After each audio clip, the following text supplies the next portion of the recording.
नमस्कार दोस्तों। आपका स्वागत करता हूं आप ही के यूट्यूब चैनल में। वीडियो को स्टार्ट करने से पहले आप सभी से रिक्वेस्ट करूंगा, अगर अभी तक आपने चैनल को सब्सक्राइब नहीं किया तो request to all of you, please channel को सब्सक्राइब कीजिए।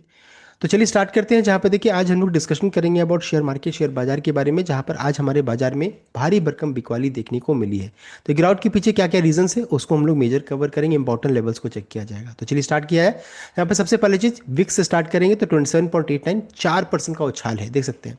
एंड हाई बनाया था 28.91 का। अभी भी देखिए ये जो लेवल है 27.89, हम लोग ने पहले डिस्कस किया था कि 28 से 35 का जो लेवल रहेगा ये हमारे लिए सबसे इंपॉर्टेंट लेवल होने वाला है। यहाँ से कई बार मार्केट में रिवर्सल आ जाता है, ऐसा हुआ है, हो सकता है फिर से इस बार हिस्ट्री रिपीट हो जाए तो अच्छी बात रहेगी। तो हम लोग फिर वैसे ही लेवल के करीब पहुंच रहे हैं, तो इस जगह पर हम लोगों को बहुत ही सावधानी से ट्रेड करने की जरूरत रहेगी, बिकॉज विक्स यहाँ से कई बार रिवर्स हुआ 28 से 35 के रेंज में, इस चीज को ध्यान दीजिएगा। नेक्स्ट है, अगर चेक करेंगे निफ्टी तो देखिए 22,331 का क्लोजिंग, 488 पॉइंट्स का गिरावट के साथ क्लोजिंग हुआ है। अब देखिए लो चेक कीजिएगा तो 22,283 का भी लो बना है, यानी कि एक झटका मार्केट देगा। अब ये अपॉर्चुनिटी भी हो सकता है नियर टर्म में, बिकॉज जितना हम लोग 21,700 के नज़दीक खरीदेंगे उतना हमारे लिए सेफ रहेगा। फिर से रिपीट करूंगा, 21,700 ये सबसे इंपॉर्टेंट लेवल होने वाला है। एंड इस बीच में एक साइकोलॉजिकल सपोर्ट 22,000 का भी निकल कर आ रहा है, इस चीज़ को ध्यान दीजिएगा। तो इससे जितना करीब खरीदेंगे उतना हमारे लिए अच्छा रहेगा, सेफ जोन में हम लोग रहेंगे, इस चीज़ को ध्यान दीजिएगा। तो ये हो गया, हम लोग अपने सेफ जोन के करीब पहुंच रहे हैं इतनी गिरावट होने के बाद। नेक्स्ट अगर चेक करेंगे पूरे मार्केट में इंडाइसेस को चेक कीजिएगा तो निफ्टी बैंक 3.59 सबसे ज्यादा गिरा था, देख सकते हैं। Nifty mid cap 2.32, Nifty financial services 3, यानी कि फाइनेंशियल सर्विसेज ज्यादा आज के दिन में गिरे हैं। क्यों गिरावट हुई वो भी हम लोग आगे चेक करेंगे। निफ्टी ऑटो में 2.30, देख सकते हैं। निफ्टी फाइनेंशियल में 3.26, निफ्टी मीडिया में 2.59। उसके अलावा देखिए Nifty private bank 3%, Nifty realty 3.16, Nifty PSU bank cheque कीजिएगा तो देख सकते हैं 4.64% का गिरावट देखने को मिल रहा है, यानी कि फाइनेंशियल सर्विसेज में आज ब्लड बाथ देखने को मिला है। ऐसा नहीं था कि हम लोगों को पहले पता नहीं था, हम लोगों को पहले से पता है कि निफ्टी बैंक में ज़्यादा गिरावट होगा, ऐसा ही होता हुआ दिख रहा है। अब आगे बढ़ते हैं, ऐसा क्यों हुआ हम लोग आगे चेक कर लेंगे। उससे पहले टॉप गेनर एंड लूजर में चेक किया गया तो हिंडालको 2.46% का उछाल, कोल इंडिया 1.13, ओएनजीसी 1% का, Tech Mahindra 1.66 and power grid में लगभग जैसे मिला जुला संकेत है। एंड कहीं गिरावट था तो वही है आपका फाइनेंशियल सर्विसेज में ज़्यादा गिरावट देखने को मिला है यहाँ पर। नेक्स्ट है निफ्टी में ज़्यादा गिरावट के पीछे रीजन क्या है कि अगर चेक कीजिएगा तो निफ्टी में वेटेज सबसे ज़्यादा किसी का है तो फाइनेंशियल सर्विसेज का 37.68, इसका असर आज निफ्टी में देखने को मिला है। अगर फाइनेंशियल सर्विसेज ऐसे ही दबाव रहेगा तो निफ्टी में इसी तरीके का आपको गिरावट देगी। देखिए निफ्टी फाइनेंशियल यानी कि एचडीएफसी बैंक, आईसीआईसीआई बैंक, सबका वेटेज का जोड़ दीजिएगा तो इतना है। तो फाइनेंशियल सर्विसेज सबसे ज़्यादा गिरे हैं। उसके बाद चेक कीजिएगा तो हमारा ऑटोमोबाइल एंड ऑटो कंपोनेंट 6.96, देख सकते हैं। साथ साथ एफएमसीजी सेक्टर 5.90, रिमेनिंग को चेक कीजिएगा तो सब में गिरावट था, एक्सेप्ट आपको oil and gas and informational technology में थोड़ा सा राहत यहाँ पर मिल रहा था। अदरवाइज सब में चेक कीजिएगा तो भारी भरकम बिकवाली देखने को मिली। तो फाइनेंशियल सर्विसेज ने आज दबाव बनाया निफ्टी में। एंड उसमें भी चेक कीजिएगा तो फाइनेंशियल सर्विसेज में भी एचडीएफसी बैंक का सबसे ज़्यादा 11.83 है, जो पहले से गिर चुका था, आज भी गिरावट है। आईसीआईसीआई बैंक का 8.58, एंड उसके अलावा चेक कीजिएगा तो कोटक महिंद्रा का, एक्सिस बैंक का, देख सकते हैं। तो ये सभी में अच्छी खासी बिकवाली देखने को मिली। स्टेट बैंक ऑफ इंडिया, तो फाइनेंशियल सर्विसेज का वेटेज ज़्यादा होना, इस कारण से निफ्टी को कहीं से सपोर्ट नहीं मिला आज के दिन में। रिलायंस हालांकि सपोर्ट करने की कोशिश कर रहा था, ओएनजीसी सपोर्ट करने की कोशिश कर रहा था, लेकिन रिमेनिंग ने सपोर्ट नहीं किया, इस कारण से निफ्टी में ज़्यादा ब्लड बात हुआ है।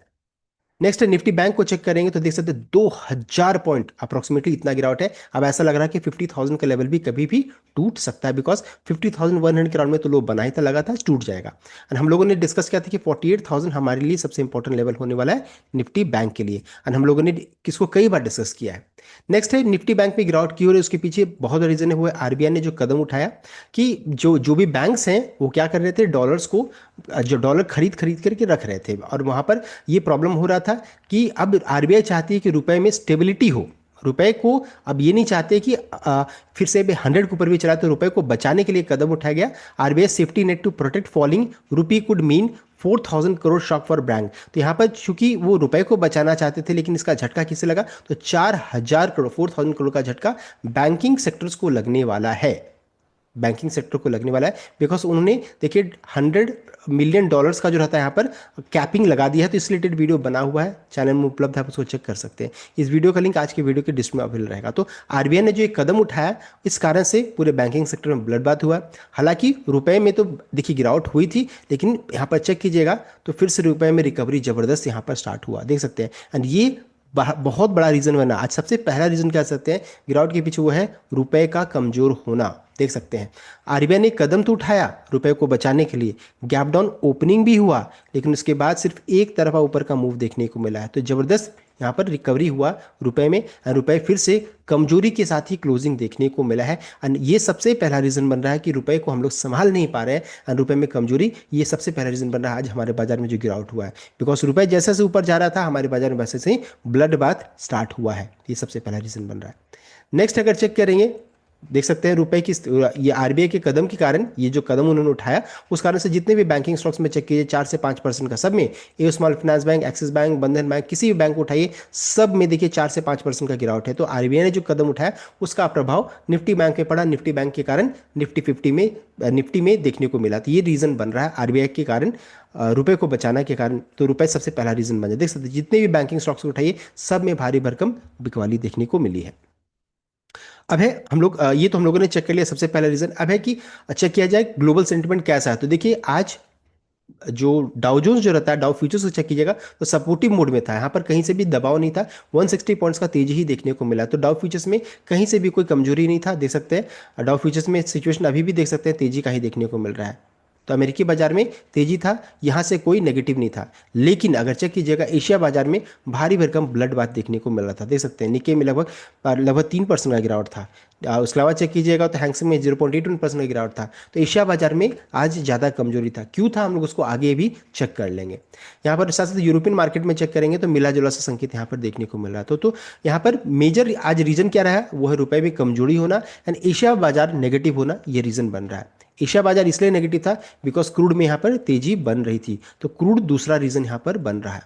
तो रुपए हो गया, क्रूड हो गया, और उसके अलावा क्रूड में तेजी क्यों हुई, क्रूड में तेजी के पीछे रीजन क्या है, वो है युद्ध जो रहता है ना, ऐसा लग रहा था बीच में खत्म हो जाएगा, अब लग रहा है वो बढ़ सकता है। और कब तक, टाइमलाइन कुछ सीमित नहीं है, बिकॉज अब मिलिट्री वॉर की ओर बढ़ रहे हैं तो ये लंबा खींच सकता है। जैसे रशिया यूक्रेन के बीच में जो चल रहा है वैसे ये लंबा खींच सकता है, ऐसा डर सता रहा है। साथ साथ नए नए पार्टिसिपेंट्स इसमें जुड़ रहे हैं, जैसे कि अभी अगर चेक कीजिएगा तो हौतीस भी आ चुके हैं, हौतीस भी ईरान का साथ दे रहे हैं। एंड अभी अपडेट आ रहा है कि हाइफा रिफाइनरी जो रहता है जो इसराइल में है, उसमें यहाँ पर रॉकेट लॉन्चर से अटैक किया गया, वहाँ को मिल रहा है, ये देख सकते हैं। The report of fire eight Haifa refinery, ये देखने को मिला। तो युद्ध कहीं से रुकने का नाम नहीं है, ये बढ़ सकता है।